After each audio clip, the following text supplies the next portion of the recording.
Chapter 98. Ahab's Leg. The precipitating manner in which Captain Ahab had quitted the Samuel N. Darby of London had not been unattended with some small violence to his own person. He had lighted with such energy upon a thwart of his boat that his ivory leg had received a half-splintering shock. And when, after gaining his own deck and his own pivot-hole there, he so vehemently wheeled round with an urgent command to the steersman, it was, as ever, something about his not steering in, flexibly enough. Then the already shaken ivory received such an additional twist and wrench that though it still remained entire, and to all appearances lusty, yet Ahab did not deem it entirely trustworthy. And indeed, it seemed small matter for wonder that for all his pervading, mad recklessness, Ahab did at times give careful heed to the condition of that dead bone upon which he partly stood. For it had not been very long prior to the Pequod's sailing from Nantucket that he had been found one night lying prone upon the ground, and insensible, by some unknown and seemingly inexplicable, unimaginable casualty, his ivory limb having been so violently displaced that it had stakewise smitten and all but pierced his groin. Nor was it without extreme difficulty that the agonizing wound was entirely cured. Nor, at the time, had it failed to enter his monomaniac mind that all the anguish of that then present suffering was but the direct issue of a former woe. And he, too, plainly seemed to see that as the most poisonous reptile of the marsh perpetuates his kind as inevitably as the sweetest songster of the grove, so, equally with every felicity, all miserable events do naturally beget their like. Yea, more than equally, thought Ahab, since both the ancestry and posterity of grief go further than the ancestry and posterity of joy.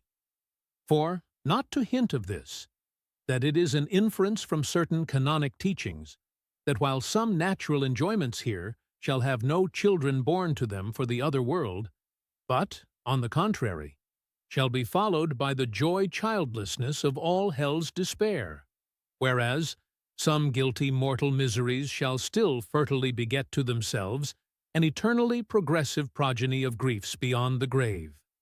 Not at all to hint of this, there still seems an inequality in the deeper analysis of the thing. For, thought Ahab, while even the highest earthly felicities ever have a certain unsignifying pettiness lurking in them, but, at bottom, all heart woes, a mystic significance, and, in some men, an archangelic grandeur, so do their diligent tracings out not belie the obvious deduction. To trail the genealogies of these high mortal miseries carries us at last among the sourceless primogenitures of the gods, so that, in the face of all the glad, haymaking suns and soft cymbaling, round harvest, moons, we must needs give in to this, that the gods themselves are not forever glad. A ineffaceable, sad birthmark in the brow of man is but the stamp of sorrow in the signers. Unwittingly, here a secret has been divulged, which perhaps might more properly, in set way, have been disclosed before. With many other particulars concerning Ahab, always had it remained a mystery to some, why it was that for a certain period, both before and after the sailing of the Pequod, he had hidden himself away with such grand llama-like exclusiveness, and, for that one interval, sought speechless refuge, as it were, among the marble senate of the dead. Captain Peleg's bruited reason for this thing appeared by no means adequate, though, indeed, as touching all Ahab's deeper part, every revelation partook more of significant darkness than of explanatory light. But, in the end, it all came out. This one matter did, at least. That direful mishap was at the bottom of his temporary recluseness.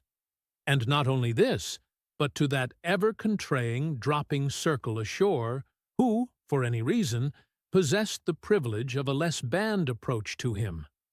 To that timid circle, the above-hinted casualty, remaining, as it did, moodily unaccounted for by Ahab, invested itself with terrors, not entirely underived from the land of Spire, Its, and of Wales, so that, through their zeal for him, they had all conspired, so far as in them lay, to muffle up the knowledge of this thing from others.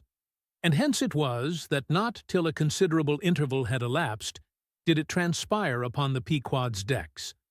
But be all this as it may, let the unseen, ambiguous synod in the air, or the vindictive princes and potentates of fire, have to do or not with earthly Ahab, yet, in this present matter of his leg, he took plain practical procedures he called the carpenter. And when that functionary appeared before him, he bade him, without delay, set about making a new leg, and directed the mates to see him supplied with all the studs and joists of jaw ivory, sperm whale, which had thus far been accumulated on the voyage, in order that a careful selection of the stoutest, clearest-grained stuff might be secured. This done, the carpenter received orders to have the leg completed that night, and to provide all the fittings for it, independent of those pertaining to the distrusted one in use. Moreover, the ship's forge was ordered to be hoisted out of its temporary idleness in the hold, and, to accelerate the affair, the blacksmith was commanded to proceed at once to the forging of whatever iron contrivances might be needed.